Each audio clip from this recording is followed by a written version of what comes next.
comercio. Los sujetos del derecho mercantil son personas que, teniendo capacidad legal para ejercer el comercio, hacen de él su ocupación diaria y se les aplica el derecho mercantil, es decir, que realizan actos de comercio de un modo habitual, reiterando y repitiendo. El artículo 3 del Código de Comercio establece quiénes son los comerciantes, quienes ejercen su nombre propio y con fines de lucro, y además hacen actividades que se refieren a lo siguiente: la industria dirigida a la producción o transformación de bienes y a la prestación de servicios, la intermediación en circulación de bienes y prestación de servicios, la banca, seguros y fianzas, los auxiliares de los anteriores.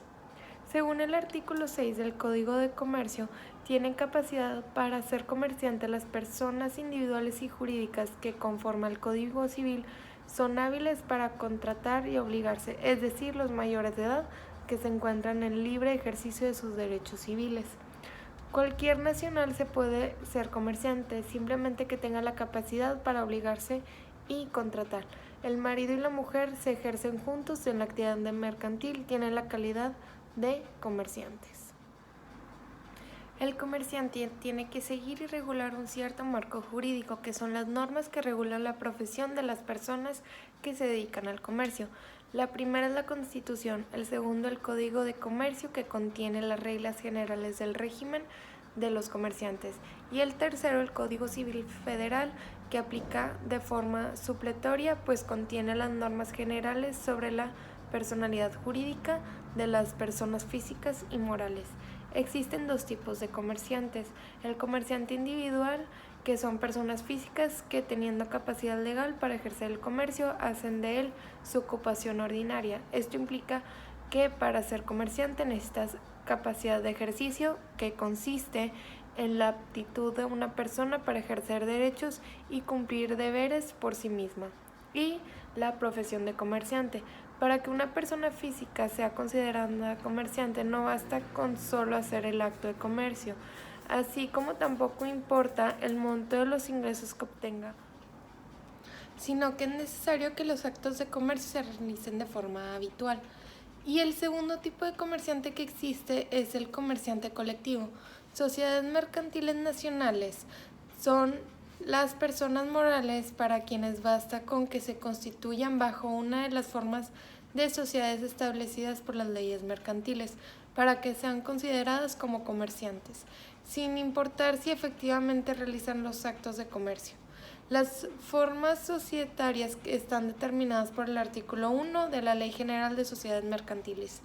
La primera es la sociedad de nombre colectivo, la segunda sociedad de comandita simple, el tercero sociedad de responsabilidad limitada, la cuarta sociedad anónima, la quinta sociedad en comandita por acciones y la sexta es una sociedad cooperativa.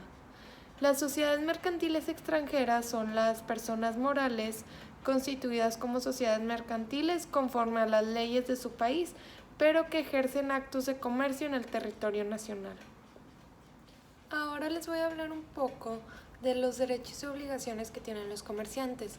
Los principales derechos que tiene el comerciante por el hecho de serlo son: a. Un concurso mercantil. En caso de insolvencia, un comerciante puede obtener la declaración de un concurso mercantil con la finalidad de acordar un plan que permita al comerciante obtener la quinta o espera de sus acreedores.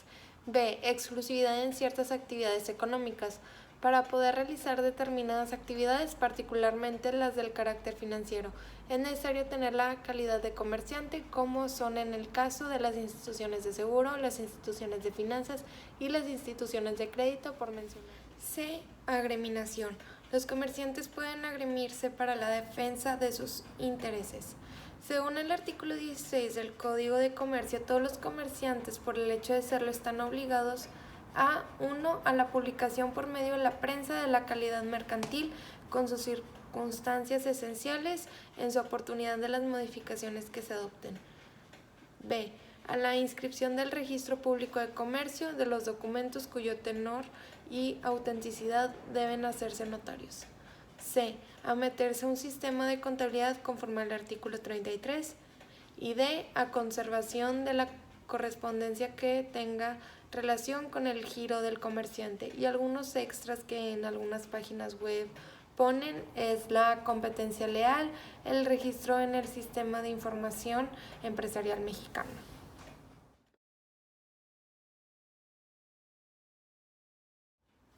El segundo tema del que se va a hablar son las sociedades mercantiles, los tipos y características de cada una de ellas. La primera es la sociedad de nombre colectivo. Es aquella que existe bajo una razón social y en la que todos los socios responden de modo subsidiario, ilimitado y solidariamente de las obligaciones sociales. La razón social se formará con el nombre de uno o más socios, y cuando en ella no figuren todos, se añadirán las palabras y compañía o equivalentes. No se establece un mínimo de capital y las reservas representan el 5% de las utilidades anuales hasta reunir un 20% de capital social fijo.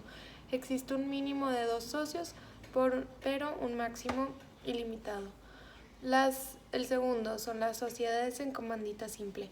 Se compone de uno o varios socios comanditados que responden de manera subsidiaria, ilimitada y solidariamente de las obligaciones sociales y de uno o varios comanditarios que únicamente están obligados al pago de sus aportaciones. Se formará con los nombres de uno o más comanditados, seguido de las palabras y compañía u otros equivalentes, cuando en ella no figuren los de todos. A la razón social se agregarán siempre las palabras sociedad comandita o abreviatura S en C. No se establece un mínimo de capital y las reservas representan 5% de las utilidades anuales hasta reunir un 20% del capital social fijo. Existe un mínimo de 2 socios en adelante, no tiene ningún límite de socios. El tercero es sociedad en comandita por acciones. Esta sociedad tiene 2 tipos de socios, los comanditados y los comanditarios. La diferencia es que en su capital se representa por acciones, por lo que no todos los socios están obligados a las mismas responsabilidades. El socio comanditario quedará obligado solidariamente con los terceros por todas las obligaciones de la sociedad en que hayan tomado parte o en la que no hayan tenido parte, pero en algún momento administrativo los negocios de la sociedad. Es importante tener en cuenta que los socios comanditados no pueden ser administradores a pesar de poder autorizar y vigilar su sociedad. No se establece un mínimo de capital y las reservas representan 5% de las utilidades anuales hasta reunir un 20% de capital social fijo. Existe un mínimo de 2 socios, pero un máximo ilimitado. 4. Sociedad de responsabilidad limitada. Es la que se constituye entre socios que solamente están obligados al pago de sus aportaciones, sin que las partes sociales puedan estar representadas por títulos negociables, a la orden o al portador, pues solo serán cedibles en los casos y con los requisitos y que establece la presente ley. 5. Sociedad anónima. Es la que existe bajo una denominación y se compone exclusivamente de los socios cuya obligación se limita al pago de sus acciones. El mínimo de capital es de 50,000 pesos. Las reservas representan 5% de las utilidades anuales hasta reunir 20% de capital social fijo. Existe un mínimo de 2 socios y no tiene limitación el número de socios. Su duración puede ser de 1 a 99 años. Estas sociedades pueden ser creadas o cerradas o abiertas, es decir, puede hacer oferta pública en acciones. 6. Sociedad cooperativa. Esta ofrece un rendimiento por trabajo o por consumo y todos los socios pertenecen a la clase trabajadora. La responsabilidad puede ser limitada o suplementada. No se establece un mínimo de capital social. Sin embargo, este siempre debe ser variable. El fondo de reserva constituye de 10 a 20% de los rendimientos de cada ejercicio social, el cual podrá ser delimitado en las bases constitutivas, pero no puede ser menor al 25% del capital social en las SCs de productores ni del 10% en las consumidores. Existe un mínimo de 5 socios, pero un máximo ilimitado.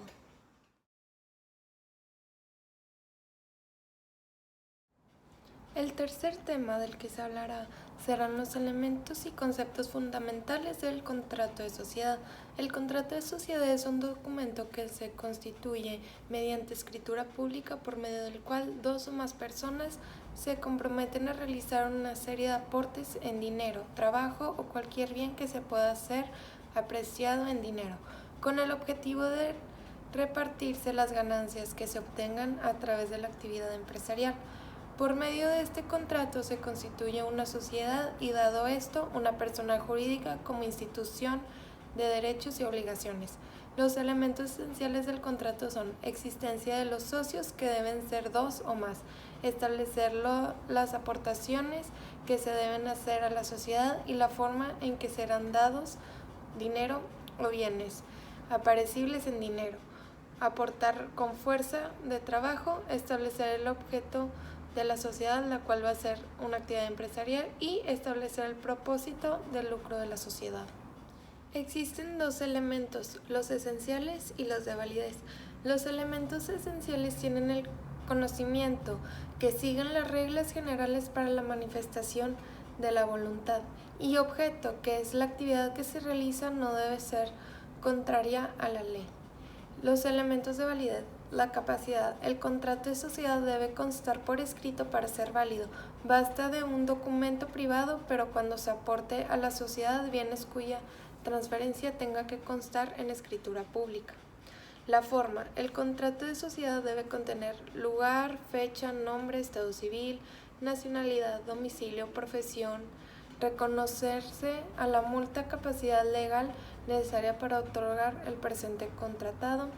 Exponen que su intención es la de constituir una sociedad civil privada que se regirá por las cláusulas que vienen siendo denominación, razón social, domicilio, objeto social, fecha de inicio de operaciones, duración, capital social, administración y representación, distribución de pérdidas y ganancias, normas sobre disolución y liquidación, y por último la firma de cada uno de sus miembros.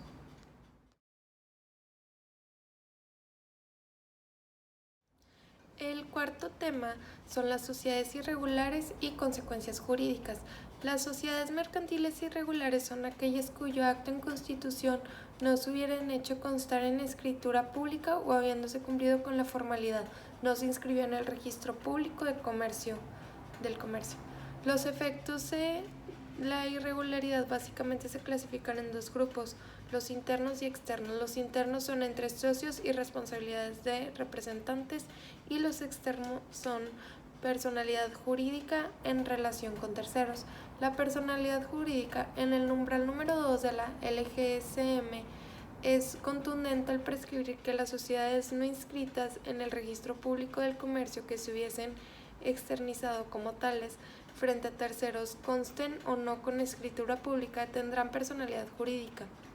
Los efectos en relación con terceros. En el artículo 7 de la LGSM, las personas que celebran operaciones a nombre de la sociedad antes del registro de la escritura constitutiva contraerán frente a terceros responsabilidad ilimitada y solidaria por dichas operaciones. No solo representantes tienen una responsabilidad, sino que cualquier persona que celebre actos jurídicos a nombre de la sociedad irregular, independientemente de que sean socios o no, tendrá una responsabilidad frente a terceros. Forzosamente tiene que estar inscrito en el registro público del comercio.